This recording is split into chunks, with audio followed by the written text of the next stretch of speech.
Hi, hello there. My name is Anna Dietrich, and today we'll be discussing the 3 parts of memory and the effects of multitasking. Let's begin. First off, our memories have been theorized into 3 parts, including sensory memory, short-term working memory, and long-term memory. First off, we have our sensory memory.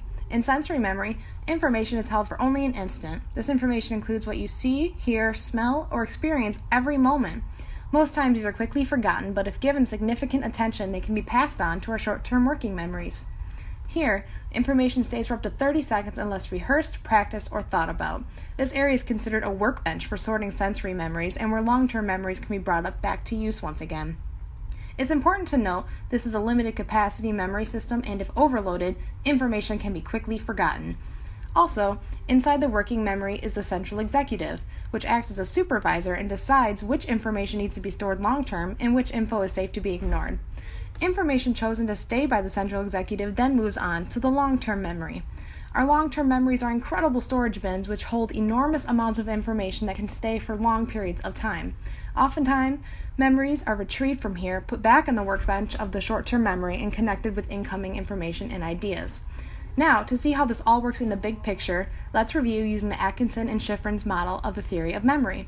First of all, there is a sensory input, such as what you see, hear, or smell, which goes straight to the sensory memory. If attention, focus, and thought is put into these sensory inputs, then they will then go to the short-term working memory. Here, the central executive checks over them and decides which to put into storage in the long-term memory. And ta-da! We have a functioning memory. Now that it's in the long-term memory, it can be retrieved and used once again in the future. After it's retrieved, it can be used or rehearsed to complete a simple task, or it can be used to tie new information with old memories. Also, it's important to remember that if at any time in the process information is not given attention, it can be forgotten as well. All this makes memory look pretty simple, so what can go wrong? Multitasking.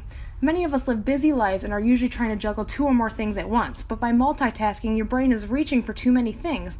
Ultimately, this can cause the executive control to be overwhelmed and for important information to be forgotten.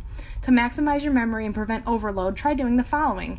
Study and focus deeply on one task at a time, keep away distractions like your phone or unnecessary tabs on the computer, and last but not least, reward yourself often for staying focused and for a job well done.